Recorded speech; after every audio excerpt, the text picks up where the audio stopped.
Alhamdulillahilladzi bibayanihi nahtadi wa bi burhanihi naqtadi. Nahmadullaha wa nazkuruhu ala al zahiri wal khafi. Asyhadu an la ilaha illallah wahdahu la syarika lah wa asyhadu anna Muhammadan abdur rasuluh.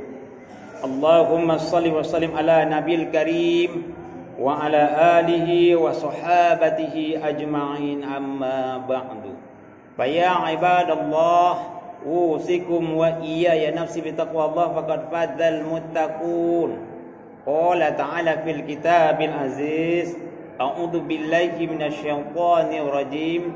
Ya ayuhan nasu u'budu rabbakumul ladzi khalaqakum walladzina min qablikum la'allakum tattaqun. Sadaqallahul azim. Kaum muslimin sidang salat Jumat yang dimuliakan oleh Allah Subhanahu wa taala.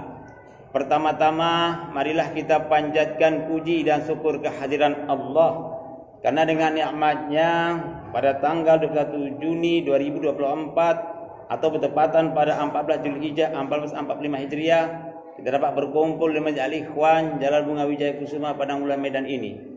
Yang kedua, selawat beriring salam selalu kita curahkan kepada Nabi besar Muhammad sallallahu alaihi wasallam, Nabi akhirul zaman, tidak ada lagi nabi telah beliau. Kaum muslimin yang dimuliakan oleh Allah Subhanahu wa taala, apa yang bisa kita petik daripada perjalanan Nabi Ibrahim alaihissalam yang luar biasa cobaan yang Allah berikan mampu.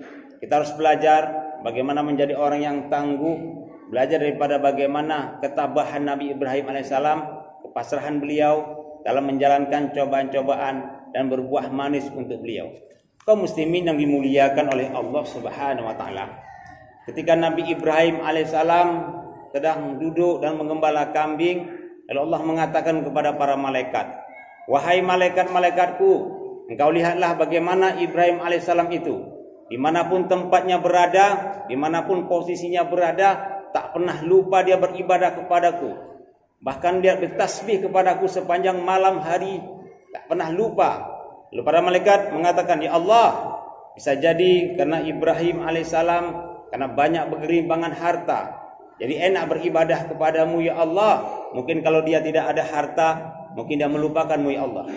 Lalu Allah mengatakan, "Wahai para malaikat, jika engkau tidak percaya, coba turun di antara kalian satu, lalu ujilah Ibrahim alaihissalam." Lalu kaum muslimin yang dimuliakan oleh Allah Subhanahu wa taala, turunlah salah satu malaikat untuk menguji Nabi Ibrahim alaihissalam. Pada ketika itu lagi duduk Nabi Ibrahim, lalu sang malaikat datang, "Assalamualaikum ya Ibrahim." "Waalaikumsalam ya hamba Allah." "Wahai Ibrahim, apakah harta dan kekayaan yang kau miliki ini, apakah ini milikmu?" "Ini adalah milik Allah Subhanahu wa taala dan saya hanya dititipkan. Jika hari ini Allah mengambilnya, maka harta semua binatang ini akan serahkan kepada Allah." "Wahai Ibrahim, sudikah engkau memberikan aku seekor daripada hewanmu?"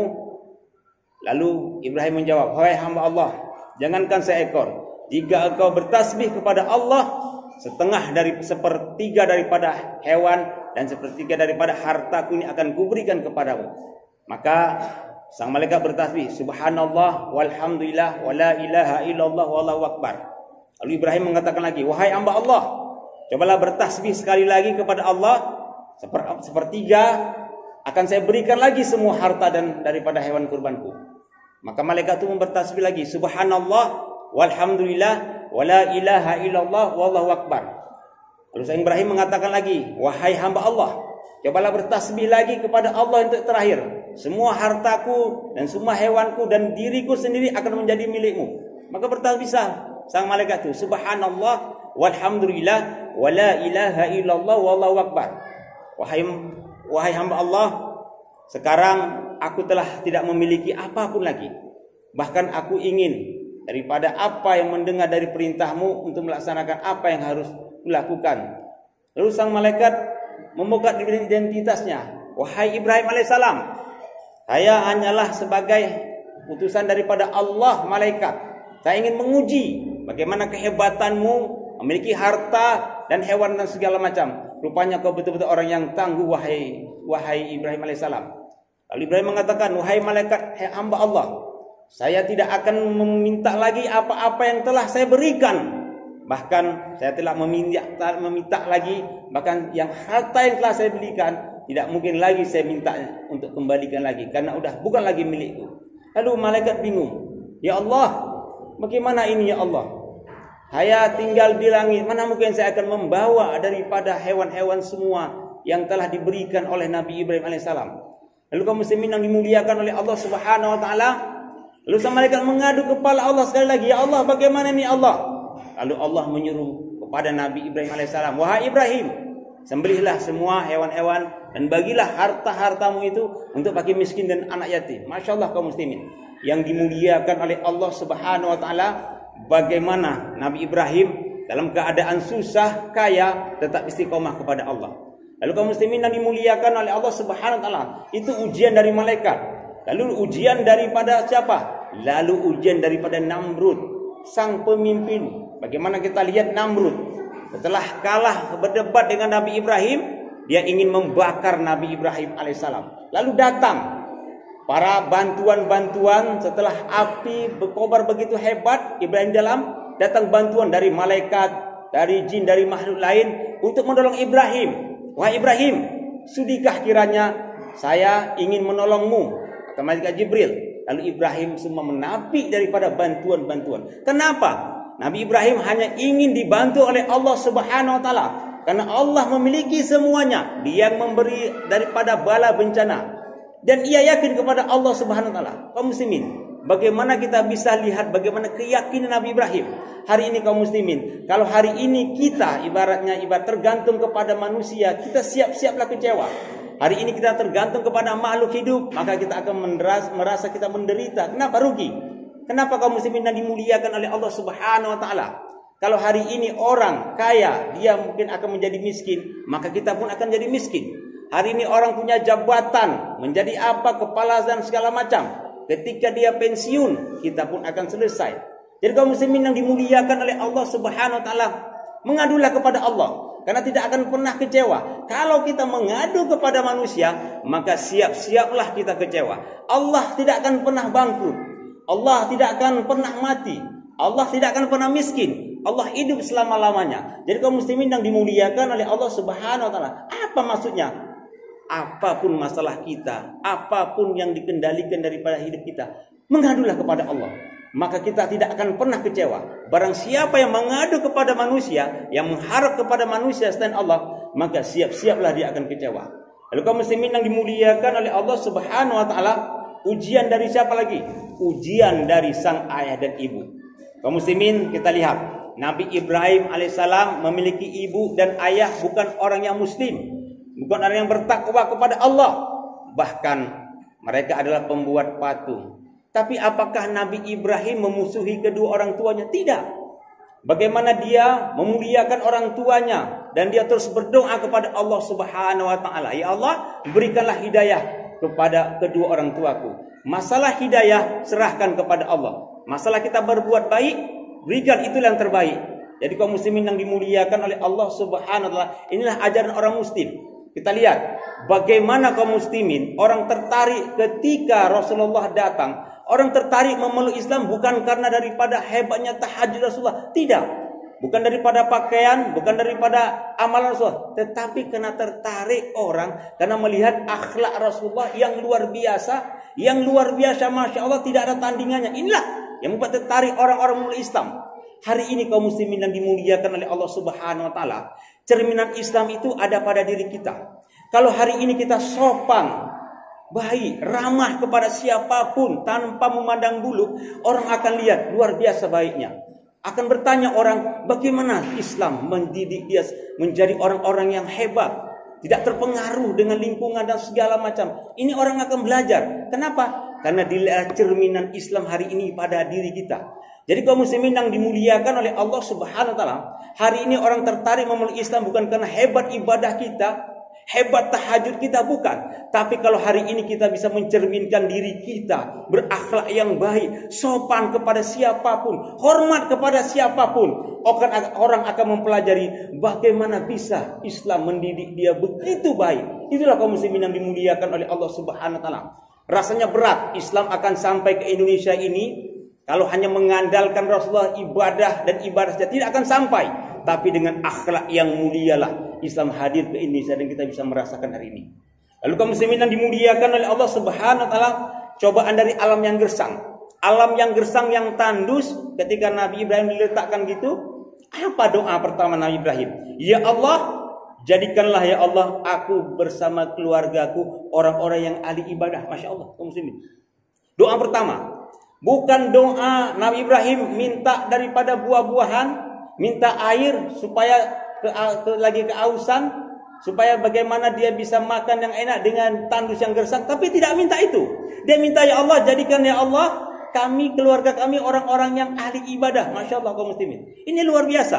Jadi kaum muslimin yang dimuliakan oleh Allah Subhanahu wa taala, maksudnya apa? Perbaiki ibadah dulu. Perbaiki kurban dulu. Kaum muslimin, perbaiki salat kita. Ini yang menjadi pondasi kita. Jadi kaum muslimin yang dimuliakan oleh Allah Subhanahu wa taala, hari ini kalau kita ada masalah bagaimana pekerjaan kita, kita lihat apa sudah baik ibadah salat kita. Hari ini mungkin kita berantem masalah keluarga dengan anak. Kita lihat dulu bagaimana ibadah kita. Hari ini kurang lancar usaha kita. Kita lihat dulu bagaimana masalah sedekah kita. Pancinglah sedekah itu dengan bersedekah dan berkurban. Pancing rezeki itu dengan bersedekah dengan berkurban. Kaum muslimin yang dimuliakan oleh Allah Subhanahu wa taala, bagaimana kaum muslimin kita harus memancing sedekah itu untuk apa? Untuk supaya bisa. Apa maksudnya? Allah akan memberikan rezeki dengan kita. Jadi kaum muslimin yang dimuliakan oleh Allah Subhanahu wa taala, kalau hari ini banyak masalah menghadapi diri kita, kita lihat dulu bagaimana ibadah kita, baikkah ibadah kita, baikkah salat kita. Itulah kaum muslimin. Bagaimana anak Ibrahim meminta untuk anak dan istrinya dan keluarganya menjadi orang yang soleh. Lalu kaum muslimin yang dimuliakan oleh Allah Subhanahu wa taala, cobaan dari anak, Masya Allah. Puluhan tahun tidak diberi anak, apakah Nabi Ibrahim berburuk sangka kepada Allah? Tidak. Tidak pernah Nabi Ibrahim berburuk sangka kepada Allah. Bahkan Nabi Ibrahim terus berdoa kepada Allah. Inilah kita hancurnya hari ini. Sikit-sikit kita berburuk sangka kepada Allah. Padahal kaum muslimin kita nggak tahu apa rahasia Allah. Nabi Ibrahim ketika berdoa kepada Allah, Rabbi habli minas salihin. Rabbi habli minas salihin. Ya Allah, berikanlah ya Allah aku anak yang soleh. Berikanlah ya aku anak yang soleh. Hari ini kita minta anak, tapi kita tidak melakukan minta anak yang soleh. Jadi kaum muslimin yang dimuliakan oleh Allah Subhanahu wa taala, hari ini anak kita berada di jurang kehancuran, narkoba dan segala macam pergaulan bebas. Kan dari awal kita salah. Kita tidak minta anak yang soleh, kita hanya minta anak. Inilah masalahnya hari ini. Jadi kaum muslimin yang dimuliakan oleh Allah Subhanahu wa taala, bagaimana Ibrahim minta anak yang soleh. Ya Allah, berikan aku anak dan berikanlah aku anak yang soleh. Setelah soleh, inilah dia pondasinya. Punya anak, tapi hari ini kita kecewa. Kenapa? Anak kita nggak soleh. Karena kita lupa meminta kepada Allah, berikan ya Allah aku anak yang soleh. Kaum muslimin, Nabi Ibrahim meletakkan pondasi yang kuat kepada anaknya. Tidak goyah. Apa letakkannya? Mata buduna mim ba'di. Wahai anakku, sekiranya tidak ada ayah nak, apa nak yang tak kau sembah nak? Apakah kau masih menyembah Allah nak? Apakah kau masih datang ke Masjid Al-Ikhwan ini nak? Menyembah Allah atau menyembah HP nak? Menyembah Allah atau menyembah harta nak? Menyembah Allah atau menyembah jabatan nak? Ini hari ini kita gagal mendidik anak. Jadi kaum muslimin yang dimuliakan oleh Allah Subhanahu wa taala, hari ini kita enggak meletakkan pondasi yang kuat kepada anak kita. Keberhasilan 50 tahun yang akan datang adalah cerminan hari ini. Kalau hari ini generasi Islam sibuk dengan generasi HP, insya Allah berat mungkin 50 akan datang kita akan mendapatkan orang-orang yang hafiz Al-Quran. Kalau hari ini anak kita disekolahkan di pesantren, sibuk dengan hafiz Quran, sibuk dengan belajar agama, insya Allah 50 tahun yang akan datang kita akan memetik hasil orang-orang yang bertakwa. Apa yang kita tanam hari ini, 50 tahun yang akan datang, mereka-mereka yang kecil ini, itulah yang akan kita panen. Jadi kaum muslimin yang dimuliakan oleh Allah Subhanahu wa taala, perbaiki generasi kita. Tanamkan akidah yang kuat kepada mereka. Mata buduna mim ba'di. Wahai anakku, sekiranya tidak ada ayah nak, apa nak yang hendak kau sembah? Lalu yang terakhir kaum muslimin yang dimuliakan oleh Allah Subhanahu wa taala, Nabi Ibrahim diuji dengan setan yang langsung. Masya Allah. Setan langsung yang menguji Nabi Ibrahim. Kalau mungkin orang lain akan didatangi dalam mimpi, ini setan langsung. Bagaimana kaum muslimin yang dimuliakan oleh Allah Subhanahu wa taala? Bagaimana Nabi Ibrahim bisa meyakini Ismail? Bagaimana Nabi Ibrahim bisa meyakini sang istri bahwasanya mimpi ini adalah mimpi Allah? Susah hari ini kita untuk meyakini istri kita dan anak kita. Lalu setan mendatangin kepada Siti Hajar. Wahai Siti Hajar, Ibrahim itu sudah tidak waras lagi. Lihatlah, puluhan tahun kalian minta anak, hari ini dapat anak, dia ingin menyembelih, memotong anakmu. Apa enggak wajar? Apa ini bukan orang yang tidak wajar lagi? Tapi kenapa Siti Hajar itu yakin dengan Ibrahim alaihissalam itu luar biasa? Bahkan dia mengusir setan. Wahai setan, pergi kau. Ibrahim adalah orang-orang yang bertakwa kepada Allah. Masya Allah, luar biasa sang istri. Lalu kepada anak lagi. Dia meyakinkan kepada anak, wahai Ibrahim, wahai Ismail. Setan datang kepada Ismail. Bapakmu sudah tidak waras lagi. Lebih baik kau lari hari ini. Karena bapakmu ingin menyembelih kamu. Inilah menunjukkan bahwasanya bapakmu sudah tidak waras lagi. Tapi Ismail mengatakan, bapakku orang yang soleh. Tidak mungkin. Ini adalah perintah Allah. Pertanyaannya kaum muslimin, bagaimana Ibrahim bisa meyakini seorang anak kecil yang luar biasa? Jadi kaum muslimin yang dimuliakan oleh Allah Subhanahu wa taala, bagaimana kita hari ini meyakinkan istri kita? Bagaimana hari ini kita meyakini anak kita?